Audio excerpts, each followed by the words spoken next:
just the one change to the team before going into the Hard Home City gym here. I've taken Rampart out in favour of Illison. She's got Night Slash on her, so I figured that might be a bit useful. Besides that, I've done a couple of moveset and item changes. This set is not going to be around for too much longer. I have managed to, in the process of rehearsal, worked out that I can get Pompoda to level 32 before getting to Fantina, so I will be going into that fight with a Scum Tank. Suricate, I put Shadow Claw over Revenge. It doesn't really seem like the smartest move to put over Revenge, but Revenge is a fighting move, so it's not going to be useful in this gym at all anyway. That plus, as you might expect, Fantina's got her own Miss Magius, and being part fairy, she's not actually weak to Night Slash, so Shadow Claw is just kind of designed to get around that if I ever need to do that. Bertha replaced Reflect with Light Screen, gave it the Light Clay. I thought that might be a bit more useful given what I've seen of her team so far. Illison, I wish I could give her something better than the Miracle Seed, but I really can't. Ghost Trick with Wise Glasses, I wouldn't mind getting her up another level or two because even with the timid nature, history has shown me that I am still going to be outsped by hers. So that's a bit shitty. And Mint Roast I fitted the Expert Belt on. I'm pretty sure Ominous Wind gets the same boost from that as it does with the spell tag, but here it'll actually affect the other moves if they hit for super effective damage, which I can tell you at least one of them will based on the rehearsals that I've done for this gym. So with that out of the way, I've got some healing items here. Burn Heal will come in effect during the battles against the lackeys because some of them have Will-O-Wisp.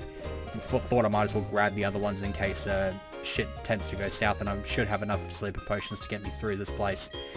So, enough dilly-dallying. If I can continue to dilly-dally, then the dilly-dally ghost will come and punch me in the noggin. It's kind of appropriate since we're going into a ghost gym here.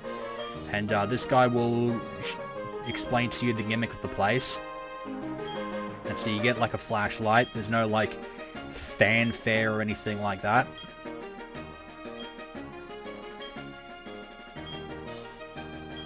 So, yeah, there you go. I did like kind of go through that diatribe during the rehearsals, so I didn't actually pay full attention to what he said. If you go through either of the wrong doors, then there are no like other trainers that you get to fight, so the only trainers are just this kid here as well as her in the first room, and then I think there's like 4 more trainers in the following room. I don't think it actually matters which of these two you fight first, because which of these two I fight first, because this room by itself is not going to be enough to get Pompoda up to 31. I'm going to have to get into the next room for that. And unfortunately, Curse turn 1 is actually not what I want, because despite Pompoda actually being somewhat faster than you might expect, it is still outsped by these lower leveled Ghastlies, and with Curse taking effect, it's going to do a bit of damage. Now, I think I can get in one more Ghastly kill here before I have to switch out. And that's going to be pretty shit, because it means I have to split experience. I don't think there's a massive margin for error when it comes to experience distribution here. I think Pompoda really needs to get as much of it as it possibly can before, if it's going to evolve before the gym leader. So I could speed this up as well, but there's not really much else I can do after this segment that's not just exploring a couple of random routes. Depending on the which routes I have access to, I might actually be able to wrap this segment up by completing the team. I am not too far away from getting the 12th and final team member. What I'm going to do here is, since I've already taken the curse damage, there's not much point in switching out and not giving this thing at least some amount of experience. So I'm going to do that. I'm going to go into Suricate, and Suricate is probably going to eat a Shadow Ball for lunch. Not to the face, but for lunch. It's immune to it. So Night Slash can just come in there and shred. The other beneficial thing about Shadow Claw is that it is like Night Slash, got a high crit ratio. So that's another beneficial thing I can have to that. I might replace it once I'm done with this gym though, because I've got X-Scissor as well, and X-Scissor might be useful later on down the line. So Yeah, I don't really feel like wasting the super potion, so I'm gonna run back and heal. It shouldn't be too much of a problem. Actually, no, it probably will be if he's at low health. So quickly run back and heal. Go back in, face this other trainer. She can be a bit annoying to deal with. I'm not too sure which of the moves is actually better. Did Pompoda get to level 31 yet? I didn't pay enough attention there. No, it didn't. It's still not anywhere near it. I say this after remembering that I'm pretty sure that this room isn't by itself not enough to get Pompoda to 31, so... yeah. That gives you an idea of how lovely my memory is. It shouldn't be this terrible, but... I guess since I'm juggling like 2 or 3 different things at once. So this is basically just a procession of she uses Shadow Ball, I use Night Slash, and I just continue on this merry way until the Mischievous drops dead.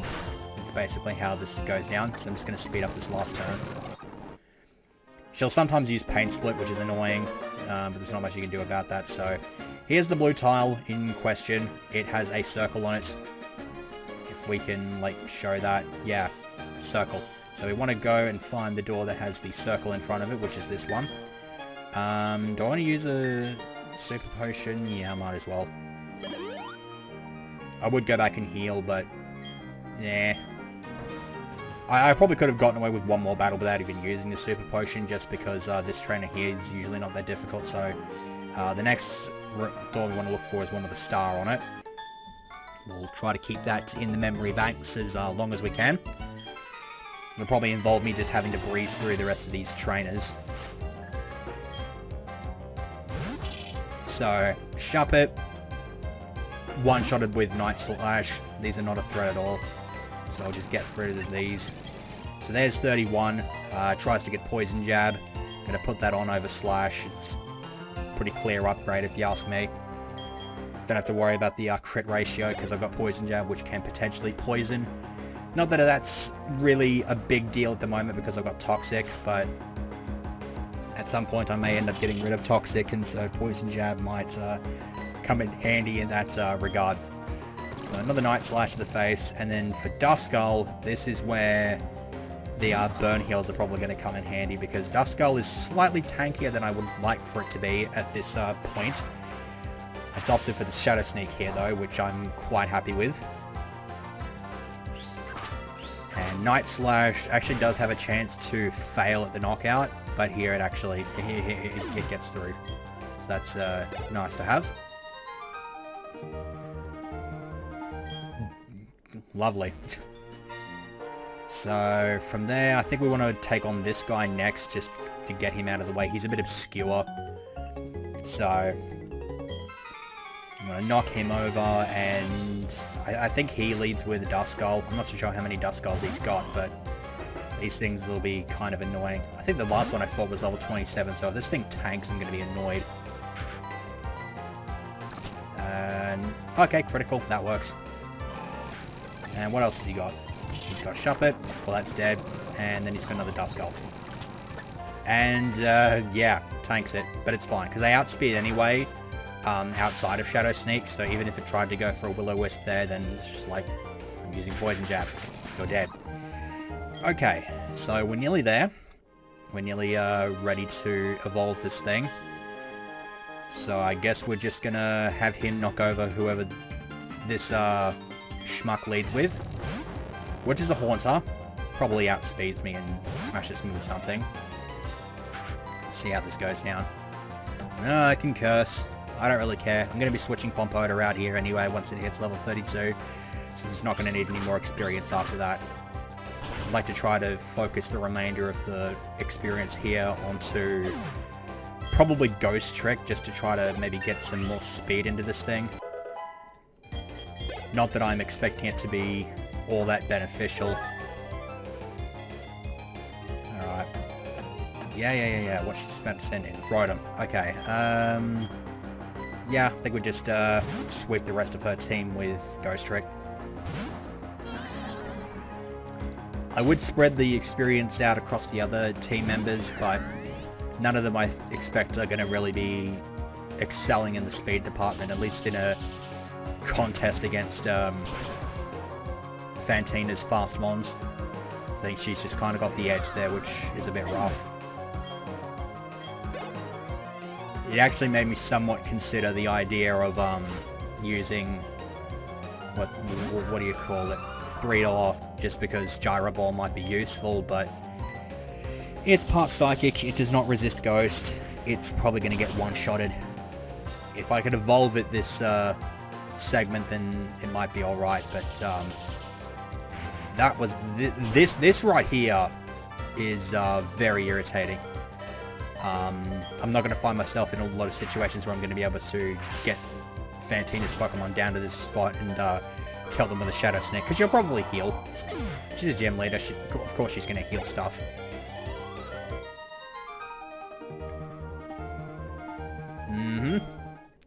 That's lovely. Goodbye, small skunk thing.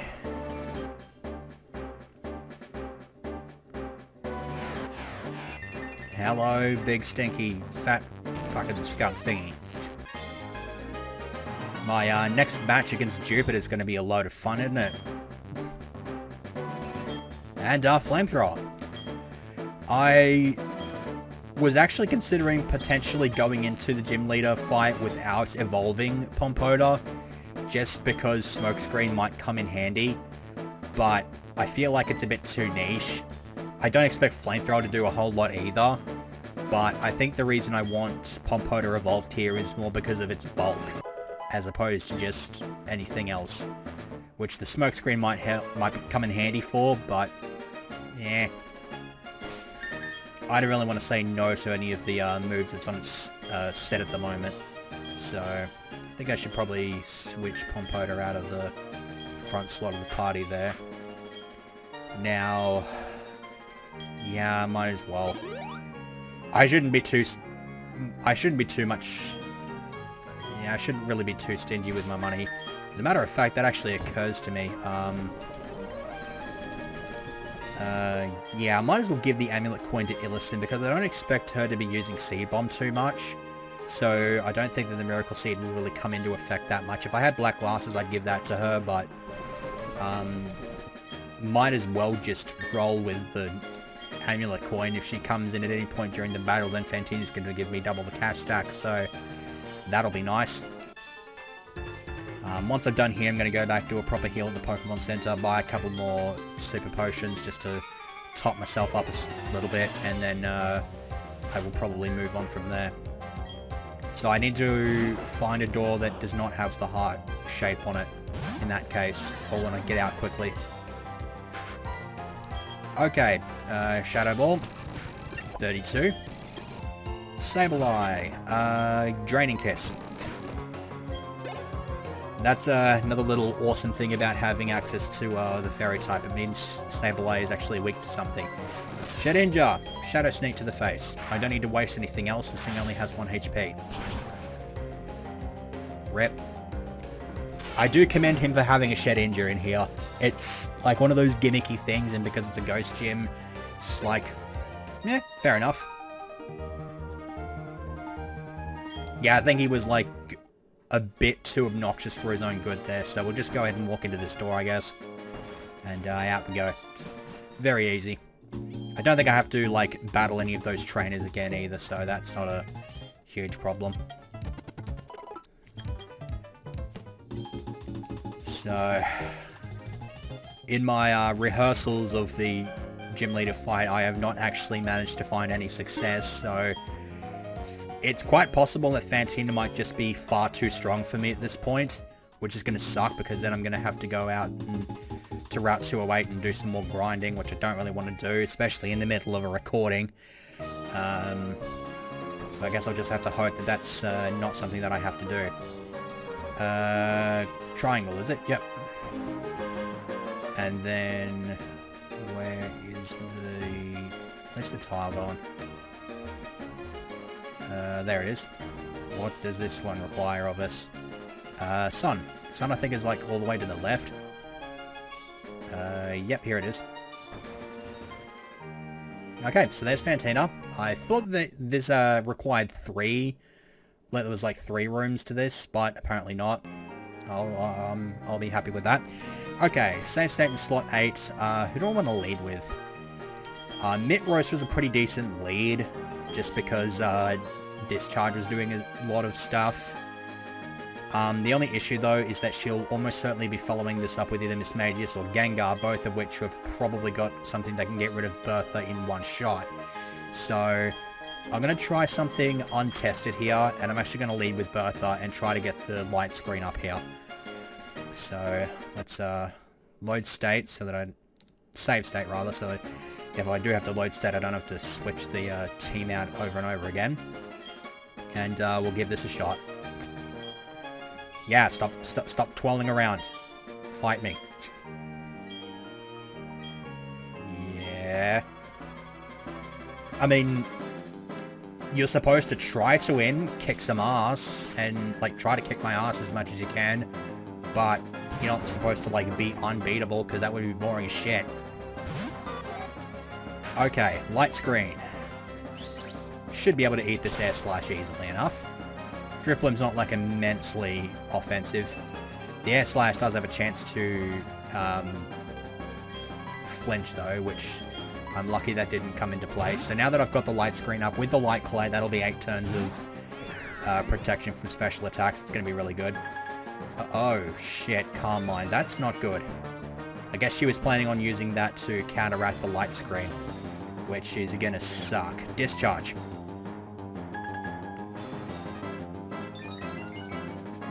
Damn. If she didn't get those Calm Minds up, Discharge would probably have one-shotted this thing, but now it's probably only going to do half. It's just barely a 2-hit KO. Alright. At least I don't have to worry about this once the Drifblim gets knocked out. Special defense drop sucks. I would have loved to have switched it, stayed in there, but don't think I'll be able to do that now. Okay. Drifblim's dead. I think I'm halfway through these light screen turns. Knockoff. I don't think Bertha will outspeed anything, so I feel like knockoff's probably not the best idea. If I was going to get rid of anything, I'd get rid of Aerial Ace, just because I've got the TM, I can put it back on whenever I want. I'm going to do it. I'm going to do it just in case Bertha finds something else later on in the battle that she can do some damage against. It's like a just-in-case sort of thing. Miss Magius. Okay, I could potentially tank a Shadow Ball from this thing, since I have the light screen up and knock it out with Ghost Trick, but I'm not really confident in that, so I would like to go for Suricate instead. I think Suricate should be right to tank a hit from this. It's probably got like Moonblast or something to throw at me. Moonblast has a chance to lower special attack, so I don't think I have to worry too much about that if I just go straight for the Shadow Claw. Or I can just waste a turn setting up the Calm Mind. It's trying to get those Calm Minds up to counteract my light screen. Let's see what Shadow Claw does. That might... oh no, not quite. I was going to say that might just be within range of healing, but no, she's got the Citrus Berry. Okay, Dazzling Gleam. I guess the hope is that she can't knock this thing out in one hit. Nowhere near it. Fucking nowhere near it. That's like potentially a 2 KO, but even then that's a bit scratchy. Okay, Gengar. Illison is going to eat a Shadow Ball to the face. Pompoda, that'll do. Gengar's probably got, I'm thinking, Dazzling Gleam.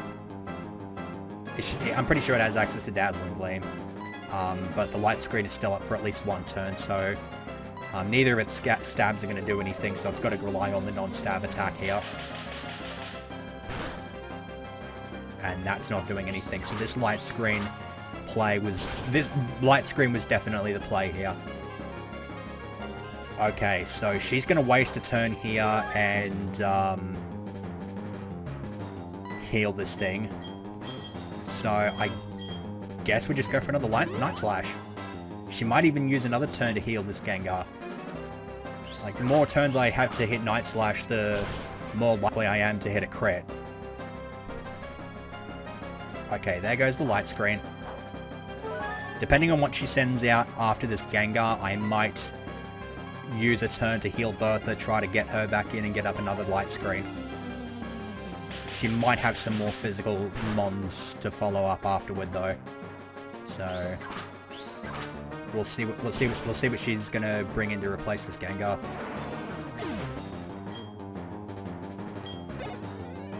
So far this is actually working out really, really well. I'm glad I went with the turn 1 light screen there. Spiritomb, right.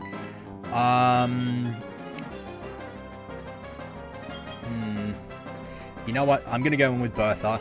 Spiritomb is a really slow Pokemon, so I don't see why I can't outspeed this thing and get up the light screen just immediately. Yeah, there's the light screen. What's a Spiritomb gonna do though? Dark Pulse. That's not gonna do anything. Oh, crit. Shit. Okay. Hopefully these last 8 turns of light screen will get me through. It shouldn't be too much of a problem, because we're gonna go in with Ghost Trick here. Go the Draining Kiss. I could have gone with Dazzling Gleam just because it's a little bit more powerful. I think the difference in strength there would probably have gotten this thing over the line against the Spiritomb, but I'm not going to fuss too much over it. If she heals it, then whatever. Besides that, I can probably heal off a little bit of this burn damage that I've just taken. Burn's not a big deal for Ghost Trick at the moment because it's not affecting her attacks. So we had Drifloon, we've had Mismagius, Gengar, and Spiritomb. Dusclops. This thing is probably tanky as shit. I'm not so sure which side of the spectrum it's tanky on though. So I think safest route for this one is to go back into Pompoda, and assuming it is tanky, well, let's hit it where it hurts, and we'll Toxic this thing.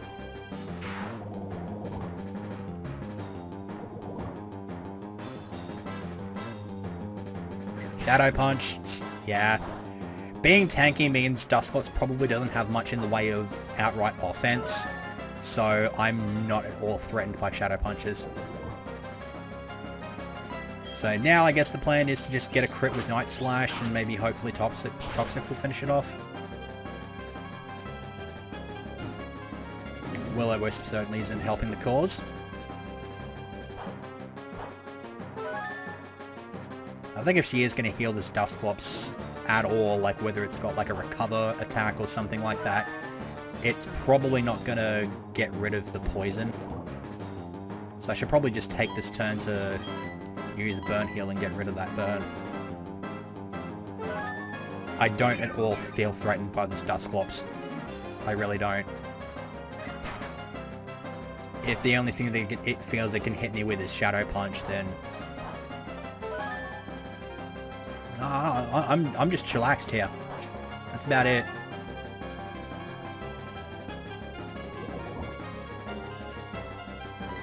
And yeah, screw it, I'll go to Night Slash. I was about to consider killing it with a Flamethrower, but I'm like, it might just barely tank, and if she heals, it's going to be a bit more annoying. It makes us go longer than it really should be. So, Ghost Trick and Pompoda are probably going to find themselves out of the team for next segment. Last is Bayonet. Probably should have expected that, but whatever. Bayonet's probably more physical, isn't it? I'll just go into Ghost Trick. It outspeeds. I'll just throw a Shadow Ball in its face. That should do the trick.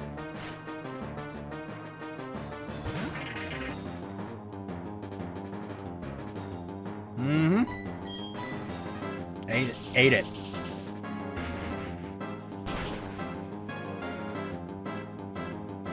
Okay. Would have been interesting if we had a hack like this but it had Mega Evolution, and she would just have Bayonet as her Mega. That would be kind of cool, but nope, just a regular old shitty Bayonet. I can't rip into it too much. I did use it once. I don't remember it too much, but I feel like it did a decent enough job. And then, of course, there's the one Jish used, named Peeves. Shadow Ball. That is an awesome TM to pick up.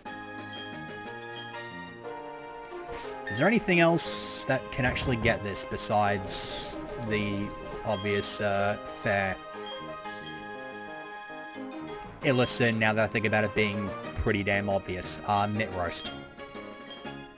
You are definitely getting Shadow Ball. Good shit. Pumpota's not going to get it. Suricate's not going to get it. They're not really...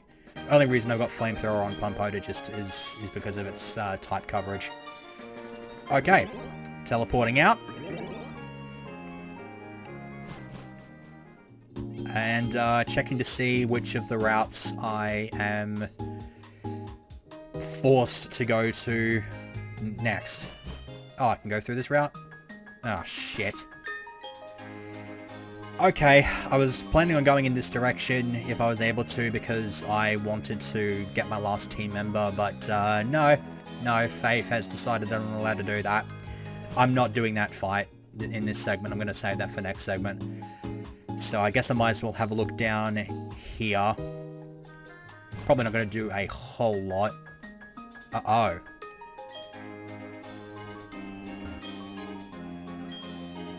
Okay, well, I guess that just brings the segment to a close then.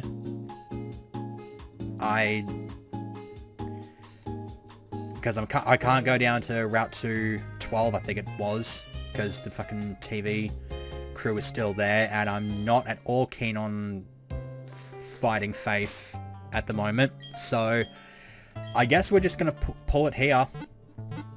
I guess we can be happy that I got the third gym badge.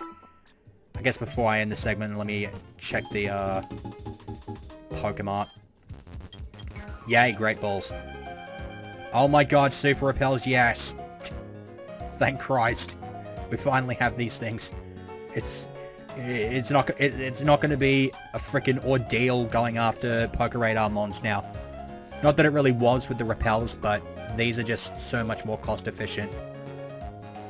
This is strong. Revives as well. That's nice to have access to as well. Okay, we can end this segment in a good mood. So, I will off-screen check out how terrible the Fafe fight is. Form a team for that, and next time we'll be doing that, grabbing the last team member. I'll probably go and mess about in the Trophy Garden before going on to Solaceon Town, but I'm probably going to look to Solaceon Town as my like goal for the end of the next segment. So that's what you can expect next time. I will see you for that.